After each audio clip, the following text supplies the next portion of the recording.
I announced today that I'm forming a presidential exploratory committee.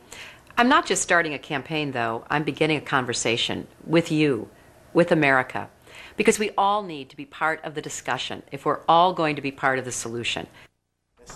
So it is official. A woman is running for president of the United States. Oh, well, we could get technical and say Hillary Clinton's forming an exploratory committee, but it comes down to the same thing. A woman is running, and she is not the first, but this does feel a little bit different. We're talking this morning to Marie Wilson. She helped create the Take Your Daughter to Work movement and wrote a book about why women must help run the world. She joins us now from New York. Good morning to you. Good morning.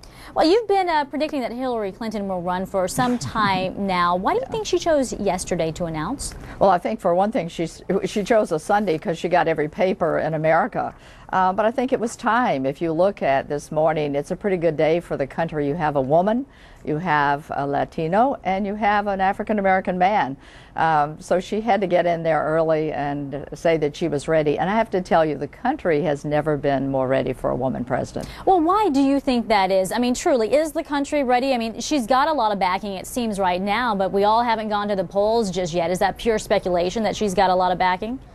Oh, I think she has an enormous amount of backing, but you have to remember that the polls are showing, whether you talk about the primaries or whether you talk about the support for a woman president, which, by the way, is at 92 or 80%. I mean, it's all over the place, but it is no lower than 80%.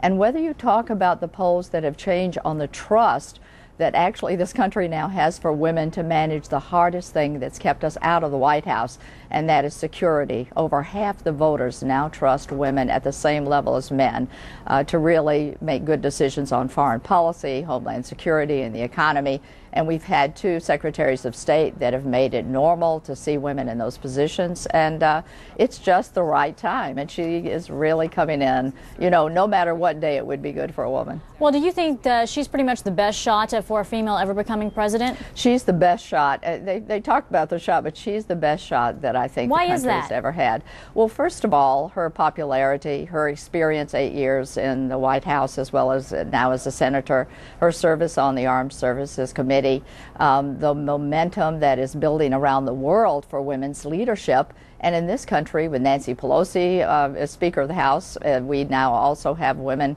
at the head of the National Governors Association, the Democratic Governors Association, the Democratic Mayors Group. This is just a really fertile climate for a woman to enter, and it's never been quite as good. Well, how do you take the focus off of her gender, the fact that she is a female running, and really just put it on who is the best candidate? Well, you've hit the nail on the head, because what the White House Project has been saying for the last 8 years is you got to have numbers, because if you have one woman, it's very hard for her not to be looked at continually through the lens of gender or what she's wearing and who her husband is. And also hard for her not to have to be tough enough. You know, the first woman always has to be man enough for the job. But Hillary Clinton, if anybody has ever had the ability to maybe skip over that kind of gender coverage, she might be the one, because God knows she's had more gender attention than any woman in America. And she can raise money, and that's a big deal. Well, Condoleezza Rice had a lot of attention. You think we'll see a Republican female throw her name in the hat? Well, we have for the past couple of years. Right now, she is pretty much distracted with the Middle Eastern situation, the war in Iraq. So I don't think so. I thought so a couple of years ago. But you will hear people talking about Susan Collins, the senator from Maine, as a vice presidential candidate, or Kay Paley Hutchinson, senator from Texas. So you'll hear about women in the Democratic and the Republican parties, and that's good for the country. Marie Wilson, president of the White House Project, thanks for your time today. Thank you. It's a good day to be here.